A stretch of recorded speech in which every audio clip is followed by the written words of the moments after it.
bienvenue sur Échecs et Maths. Aujourd'hui, nous allons poursuivre avec la française. Donc voilà, je vous rappelle que la française se joue avec E4, E6, D4.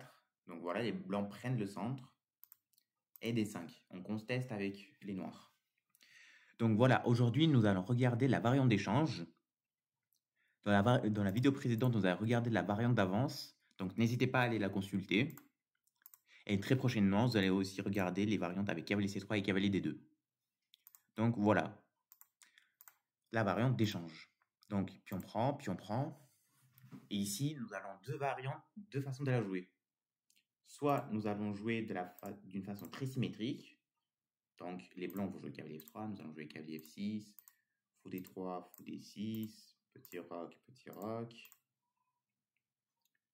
Ils vont faire quoi? Ils vont faire fou G5, H3, fou H4, fou G4, H3, fou H5. Cavalier BD2, cavalier BD7, C3, C6. Donc voilà, ça va plus ou moins se jouer comme ça, où la position sera exactement identique. Et donc très très nulle. Donc si vous la jouez comme ça, c'est votre choix. C'est jouable, il n'y a pas de problème. En revanche, il y a une méthode pour la jouer qui est plus efficace parce que on sort du symétrique. Donc, admettons les blancs jouent fou D3 ou cavalier F3, c'est aussi jouable. Nous allons faire fou D6. Donc, ils vont faire cavalier F3. Et on va jouer cavalier E7 et non pas F3. Donc, quelle va être notre idée? Sur petit roc, nous allons faire fou F5 pour échanger nos fous. Et là, on va sortir de la position qui est très symétrique et rentrer dans des variantes. Donc voilà, qu'est-ce qu'il peut faire? Il peut faire tour 1 et attention, il a une tactique, ce qui veut dire qu'on ne peut pas faire petit roc. Donc je vous laisse mettre la vidéo sur pause pour essayer de trouver la tactique qui lui permet de gagner du matériel.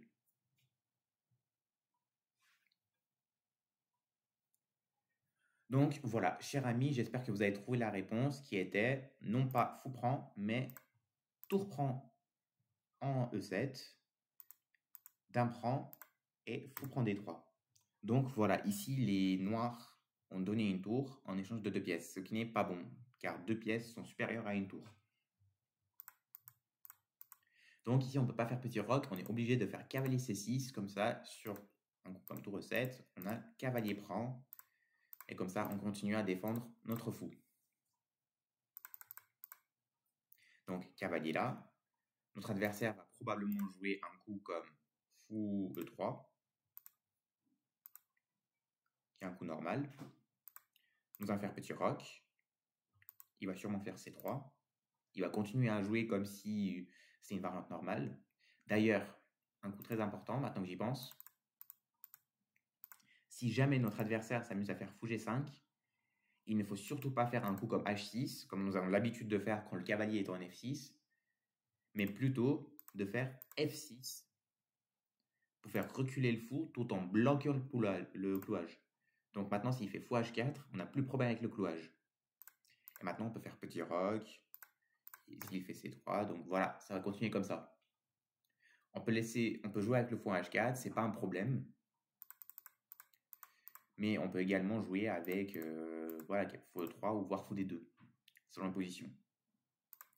Donc petit roc, C3, il maintient la défense de ce pion.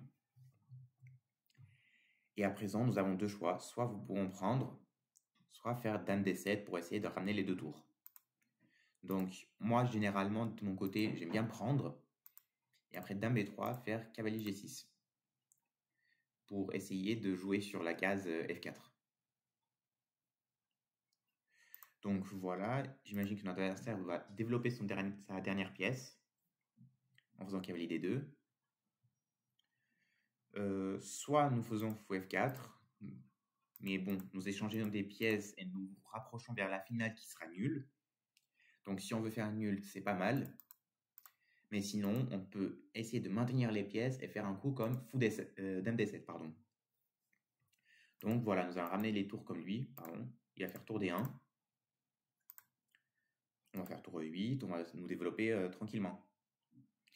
Donc voilà, la Française d'échange, elle est réputée pour être une ouverture pas très compliquée, mais en même temps, c'est une ouverture où les Blancs ne vont pas chercher à gagner. C'est une position, enfin, c'est une ouverture qui est connue pour être très très nulle.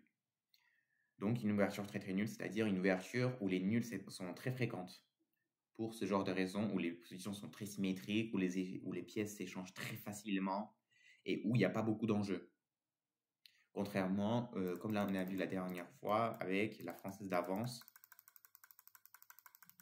Voilà, oui, avec la Française d'avance, où les deux crans ont pas mal d'enjeux, qui est le pion des 4, où il y a pas mal d'activités où les nuls vont être un petit peu moins fréquentes. Donc voilà, j'espère que cette vidéo vous a plu. N'hésitez pas à rentrer dans la description de notre profil afin d'accéder à notre site internet avec lequel vous pourrez me contacter par mail pour me demander si vous avez des questions, si vous voulez plus de cours, si vous avez des idées, si vous voulez des coachs personnels. N'hésitez pas à me contacter.